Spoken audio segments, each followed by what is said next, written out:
In this video, we're going to learn how to use the mid function. The mid function is a text function that will extract text from the middle of a text string.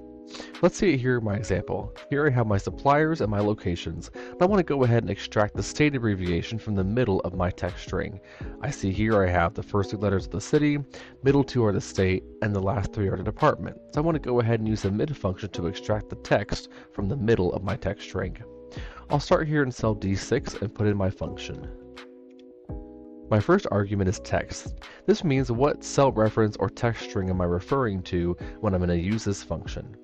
Mine is found here in cell C6, so I'll go ahead and use that.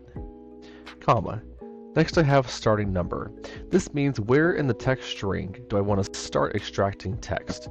So DALT. So my T is the fourth character in. So I'll say start on the fourth character in.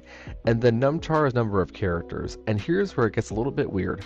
I start over with the counting. Once I find where I want to start extracting, that becomes my first letter. And so I want to extract the T and the X. So 2 characters. Close it out. Push enter. And here I have the mid function.